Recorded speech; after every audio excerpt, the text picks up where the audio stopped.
வாழ்க வளமுடன். பேராசிரியர் டாக்டர் துரை லோகநாதனின் வினாவிடை தத்துவ சிறுகதைகளாம் அமுதச்சுடர் சேனலின் சார்பான புத்தாண்டு வணக்கங்கள். என் கதைகளுக்கு நாளுக்கு நாள் அமோக ஆதரவு தந்து சப்ஸ்கிரைப் செய்து லைக் கமெண்ட் செய்து வருகின்ற ரசிக பெருமக்களையும் வாழ்த்தியும் வணங்கியும் மகிழ்கின்றேன். என் கதைகளை வெளியிடும் யூடியூப் ஊடகத்தார்க்கும் டிவி சேனலுக்கும் என் நன்றி மறவா வாழ்த்துக்கள். வாருங்கள், இன்றைய சிந்தனைக்குரிய கதை தலைப்பாம் திரைப்படங்கள் உணர்த்தும் மகளிர்க்கு தாலி ஒரு வேலியே காண்போம்.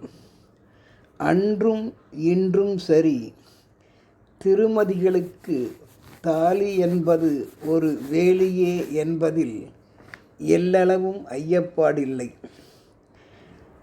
காரணம், நமது பாதுகாப்பு வாழ்வை பிரதிபலிக்கின்ற திரைப்படங்கள் பற்றி நாம் அறியலாம்.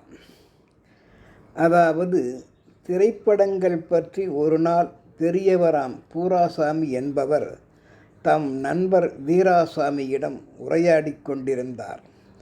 நண்பா வீராசாமி, பெண்களின் மஞ்சள் கயிறு என்கின்ற தாலியை பார்க்கும்போதே அவர்களிடத்தில் ஓர் புனிதத்தன்மையும் கற்பின் பரிமாணமும் மேலோங்கி இருப்பதை நம் போன்ற நல்லவர்களால் உணர முடிகின்றதல்லவா? ஆம், அதில் உனக்கென்ன சந்தேகம்? சந்தேகம் ஒன்றுமில்லை. நிச்சயம் தாலி என்பது அவர்களுக்கு ஓர் பாதுகாப்பு வேலிதான் நண்பா. சரிதானே? சரி, சொல். சரியாகச் சொன்னாய் பூராசாமி. நீ சொல்வது முற்றிலும் உண்மைதான். ஆனால் நண்பா, தற்போது பெண்களுக்கு தங்கத்தால் ஆகிய தாலிக்கயிறு உள்ளதால் சிலரது வெளிநோக்க மற்றும் உள்நோக்க பார்வைகளுக்கு திருமதிகள் கூட இன்று திருமணம் ஆகாதவர்கள் போலத்தான் தெரிகின்றார்கள். காரணம், மஞ்சள் கயிறு என்பது கழுத்தில் தோன்றாமையால். மேலை நாடுகளில் கூட நண்பா, ஒரு சிலர் திருமணமாகியும் தங்கள் கழுத்தில் ஒரு அடையாளமும் இல்லாமலேயே வெளியில் கூட பவனி வருகின்றனர். அப்படி அந்த தாலி கயிற்றை ஒரு சுமையாகவும் கருதுகின்றனர். கேட்டால், நாங்கள்தான் சுமக்க வேண்டுமா? ஏன் ஆண்கள் மட்டும் அதை சுமக்கக்கூடாதா என்றும் கேள்விகள் கேட்டு நம் பதிலையும் எதிர்பார்க்கின்றனர்.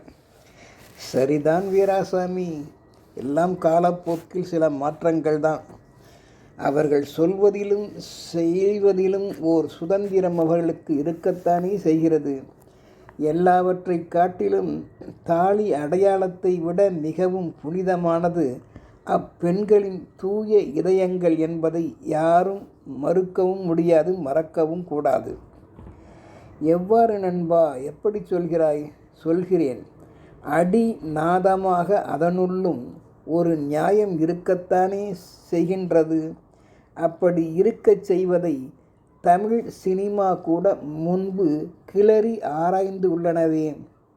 வாழ்க்கையை நவீன யதார்த்த நோக்கில் பார்க்க வேண்டும் என்றது இத்தாலிய ஃபியூச்சரிஸ்ட் சினிமா அறிக்கை ஒன்று நினைவு உள்ளதா?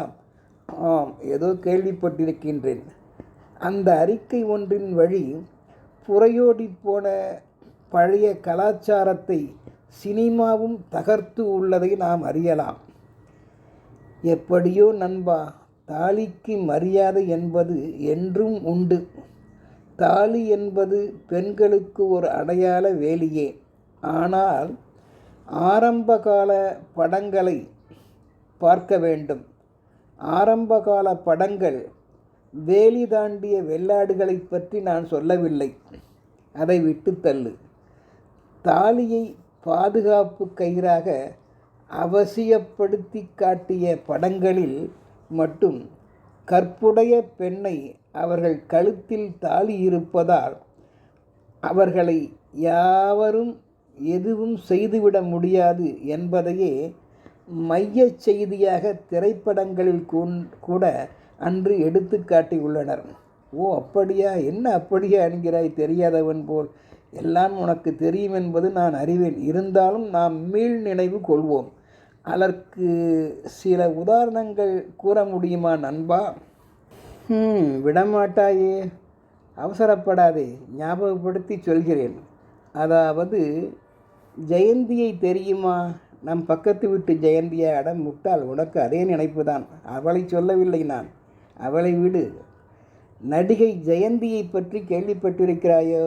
ஆமாம், அந்த நடிகை ஜெயந்தி புன்னகை என்ற படத்தில் நடித்தாள். அந்த புன்னகையாம் திரைப்படம் 1986ஆம் ஆண்டில் வெளிவந்தது.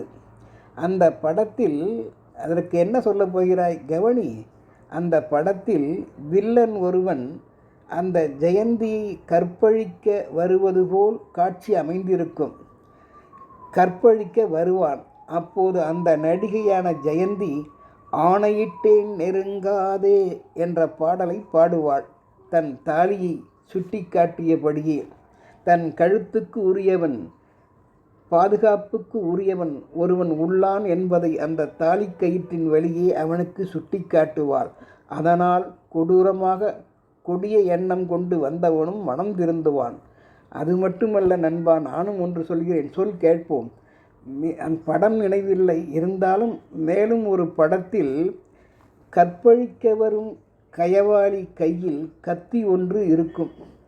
அந்த கத்தி ஒன்று உள்ளதால் அதனை அவளிடத்து காட்டி காட்டி பயமுறுத்தி அவளிடம் கத்தி கத்தி பேசுவான் கத்தியை காட்டி. அவளோ அந்த படத்தில், இதோ பார், என் கழுத்தில் என் நாயகன், என் கணவன் கட்டிய தாலி உள்ளது என்பாள். உடனே அதிர்ந்து போனவன் அதை பார்த்த வில்லன் நல்லவன் ஆவது போல் அந்த திரைப்படத்தை காட்டியிருப்பார்கள். காரணம், அவளுக்கே ஒரு பாதுகாப்பு கணவன் உள்ளான் என்பதை அறிந்து, எப்படியோ பாதுகாப்பு உள்ளது என்பதை அறிவிக்கின்ற தாலி ஒரு வேலிதானே. வீட்டிற்கு செல்வோமா? இன்னும் கொஞ்சம் பேசலாம் நண்பா. நான் ஒரு பழைய படத்தை பற்றி நினைவு செய்து கொண்டிருக்கேன். வந்துவிட்டது. அதாவது நண்பா, இந்த நம் பேசக்கூடிய இந்த பேச்சின் வழி சில எண்ணங்கள் எனக்கு தோன்றுகிறது. காதல் தவிப்புகளை காட்டிலும் நண்பா, கற்பின் வேலியாகிய தாலியே சென்டிமெண்ட் ஆக்கப்பட்டதை திரைப்படத்தால் நாம் அறிய முடிகின்றது என்பதை நாம் உணர வேண்டும். அதற்கு நான் உதாரணம் ஒன்று சொல்லுகிறேன். அந்த 7 நாட்கள் படம் பார்த்திருக்கின்றாயா? பார்த்திருக்கின்றேன். அதில் கதாநாயகன் யார்? அதுவா? நம் நடிகர் பாக்யராஜானே, சரியாக சொன்னாய். அந்த நடிகர் பாக்யராஜ் அந்த 7 நாட்கள் படத்தில் ஒரு வசனம் சொல்லுவார். எந்த காதலி நீங்களுக்கு மனைவியாகலாம், பச்சே நீங்களுடைய மனைவி எனக்கு காதலி இல்லை என்பார் அந்த நடிகர். சபாஸ், அருமையாக இருக்கிறதை மறுபடியும் சொல் நண்பா.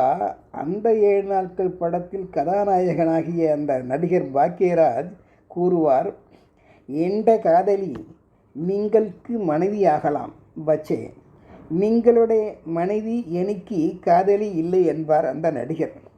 அப்படி பாக்யராஜ் கூறியதை நாம் எண்ணி பார்க்கையில் எவ்வாறோ தாலியும் கற்பும் புனிதமாக சொல்லப்பட்டதை திரைப்படங்கள் வழி நாம் அறிய முடிகின்றது.